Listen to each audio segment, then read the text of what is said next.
సభానాయకుడు మాట్లాడొచ్చా? ఇది సంస్కారమా? ప్లీజ్. మరి నేను ఒక సభ్యుడిని, నా హక్కులు కూడా మీరే కదా కాపాడాలా? వారు మాట్లాడినప్పుడు తప్పకుండా సమాధానం చెప్పాలా? అధ్యక్ష, నేను ఒకటే చెప్తా ఉన్నాను. అధ్యక్ష తమరిని కోరేది, ఈరోజు మేము స్పష్టంగా చెప్తున్నాం, గవర్నమెంట్ ఏదైతే చర్చ ప్రారంభించిందో ఆ చర్చను మేము స్వాగతిస్తున్నాము, 100% సమర్థిస్తున్నామనే మాట నేను చెప్తా ఉన్నా. అయితే ఒకటేమంటే భవిష్యత్తులోనైనా శ్రీధర్ బాబు గారు, ఈరోజు మీరు బిజినెస్లో రెజల్యూషన్ అని ఇచ్చారు, భవిష్యత్తులో పెట్టండి. సబ్జెక్ట్ మీద చర్చ ఉంటే ఆ చర్చకు స్టేట్మెంట్ ఇవ్వండి, so that members can come prepared.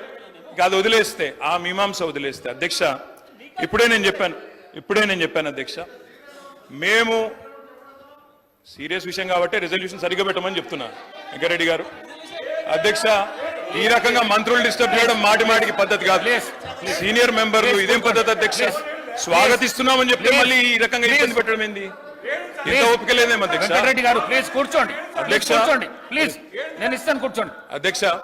అధ్యక్ష మేము క్లియర్ గా చెప్పేది, మేము అధ్యక్ష అధికార పక్షంలో ఉన్నా, ప్రతిపక్షంలో ఉన్నా, ఏ పక్షంలో ఉన్నా మేము తెలంగాణ ప్రజల పక్షం అధ్యక్ష.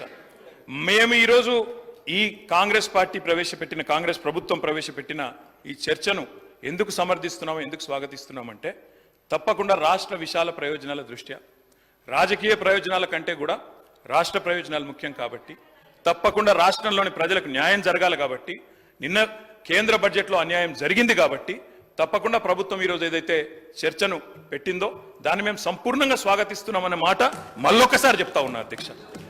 ఇప్పటిదాకా శ్రీధర్ బాబు గారు మాట్లాడిన మాట, అక్కడ మేము 10 సంవత్సరాల నుండి మేము చెప్పింది అదే అధ్యక్ష, కొత్తదేమీ లేదు. అయితే వారు చెప్పిన దానిలో ఒకటి ఏమన్నారు అధ్యక్ష, వారు తెలంగాణ అన్న పదమే నిన్న బడ్జెట్ స్పీచ్లో వినబడలేదు అన్నారు. వాస్తవం, మీరు చెప్పేది కరెక్ట్ శ్రీధర్ బాబు గారు. ఎందుకు వినబడలేదు అధ్యక్ష? ఆనాడు ఉమ్మడి ఆంధ్రప్రదేశ్లో ఇదే శాసనసభలో తెలంగాణ అన్న పదం నిషేధించారు. ఈరోజు అధ్యక్ష పార్లమెంట్లో తెలంగాణ అన్న పదం లేదు అంటే దానికి కారణం ఒకటే అధ్యక్ష, అక్కడ బీఆర్ఎస్ లేకపోవడమే కారణం తప్ప ఇంకోటి కానే కాదు. గులాబీ జెండా ఎగిరినాకనే తెలంగాణ ఇక్కడ మెయిన్ స్టే అయింది, అక్కడ కూడా ఉండేది అధ్యక్ష. ఈరోజు అక్కడ లేదు అధ్యక్ష.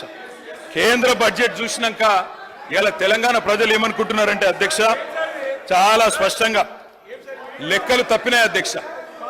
వివేక్ లెక్కలు తప్పినాయి అధ్యక్ష. 8+8 మామూలు గణితం అయితే 16 అధ్యక్ష. కానీ ఇవాళ 8+8 గుండు సున్నా అని తెలంగాణ ప్రజలు అనుకునే పరిస్థితి వచ్చింది అధ్యక్ష. ఇది వాస్తవం అధ్యక్ష.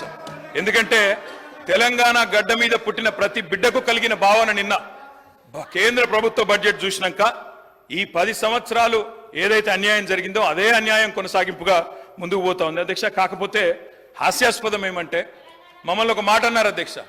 ఏమన్నారు ముఖ్యమంత్రి గారు? ఏమన్నారు అధ్యక్ష? కేసీఆర్ గారు అనవసరంగా పంచాయతీ పెట్టుకున్నారు, ముఖ్యమంత్రిగా కేంద్ర ప్రభుత్వంతో పంచాయతీ పెట్టి కెలికి పంచాయతీలు పెట్టుకొని అనవసర బేసిజానికి వేయండి కాబట్టే 10 ఏళ్లలో ఏం కాలేదు, నేను అందుకే సఖ్యతతో ఉంటా అన్నారు. ఏమన్నారు అధ్యక్ష వారు?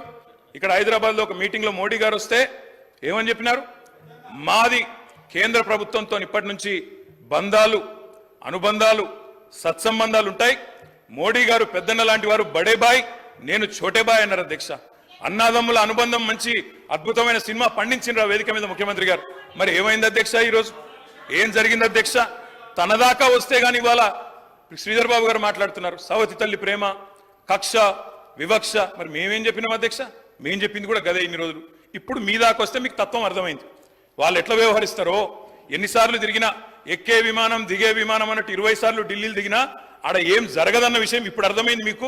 ఇప్పటికైనా వాళ్ళ తత్వం బోధపడ్డందుకు చాలా సంతోషం అధ్యక్ష. కాకపోతే మాకు మీలాగా కొన్ని అలవాట్లు లేవు. మేము ప్రయత్నం చేసినాం, చాలా పనులు కూడా సాధించినాం. ఏమేం సాధించినామో కూడా మీకు చెప్తాను. కానీ ఇతరులు సాధించింది మా ఖాతాలో వేసుకునే అలవాటు మాకు లేదు. కేంద్ర ప్రభుత్వం, ఆనాడు రాష్ట్ర ప్రభుత్వం, మేమందరం కూడా కొట్లాడి